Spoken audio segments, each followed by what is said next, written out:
And I was like, okay. And I was like, so do I take more in the morning? I take more in the morning and some at night, or what do I do? And he was like, no, we're tripling the dose, and so you're going to take it 3 times a day.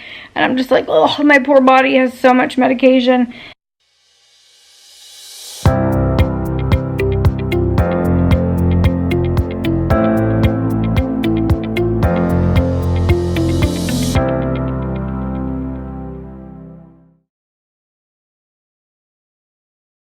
Okay, I had cardiology today.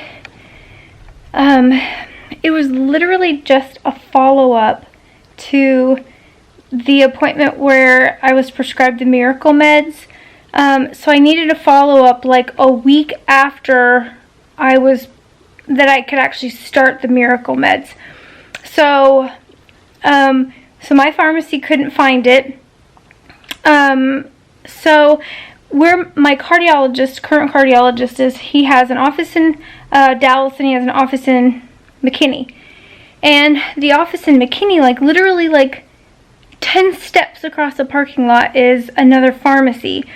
And for some of the like acetylcholine stuff that we need for the Q-sweat test and some of that, like they can get it, and they're obviously incredibly close. So apparently my cardiologist sent a prescription over there too to see if he could find it. And he did find it.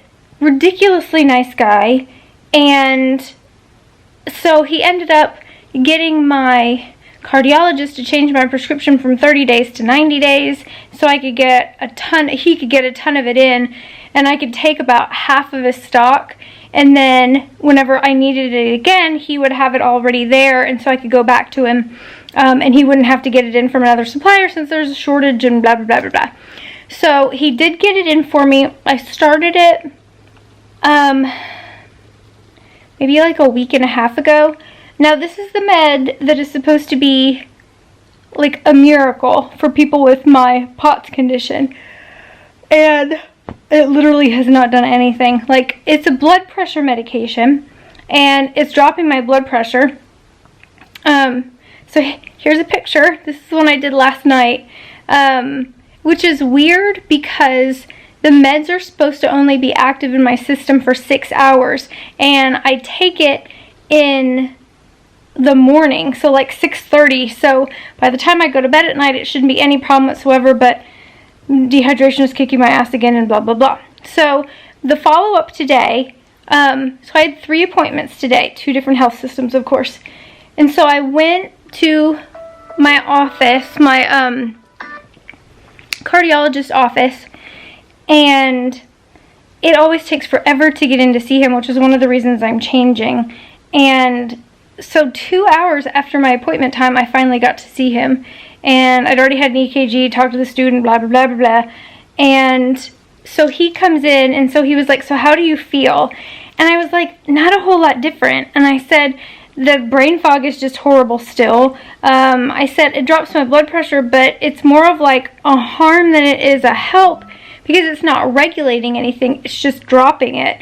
And so I said, I'm having to be incredibly careful when I stand up, from seating, from standing up, from leaning over, laying down, whatever. Anytime I'm standing up, I'm having a problem. And so I said, it's just, it definitely isn't a miracle by any means. And so he asked me about the Mestinon, because he originally had wanted me, so Mestinon is one of the meds that I take to keep my GI tract working. Like, it helps encourage peristalsis. Makes me horrible sick the whole day, but it is keeping my GI tract moving. And so he had wanted me to totally stop it and then start the Aldomet and see how it went, but it just, I can't afford my GI tract to shit the bed.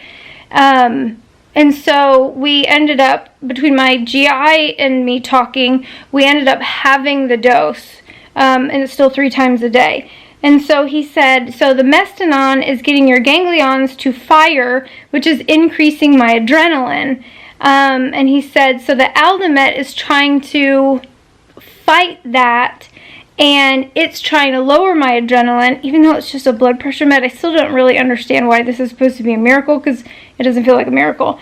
And so he said, so we're going to, and so I explained to him why I didn't stop the Mestinon, and what we did and whatnot, and he was like, I very much understand that, and he's like, I know it's all a balance, and he was like, so we're gonna up the medication, and he said there's a certain dose that we're gonna get to that will overcome some of the other things that the Mestinon is doing. And I was like, okay. And I was like, so do I take more in the morning? I take more in the morning and some at night, or what do I do? And he was like, no, we're tripling the dose, and so you're going to take it 3 times a day. And I'm just like, oh, my poor body has so much medication. So now I have to go back in a week, and after I have more meds, and I still have some since we did the whole 90-day supply, so now it's like a 30-day supply. So they sent over more, but I can adjust it for the next week or so and see how it goes. So I still have some hope on that one, which makes me feel better because I didn't have it after the week, and I was disappointed because it was lauded as this like magical hooby. So anyways, we're back on the hope train on that one, and I'll tell you how it goes in a week.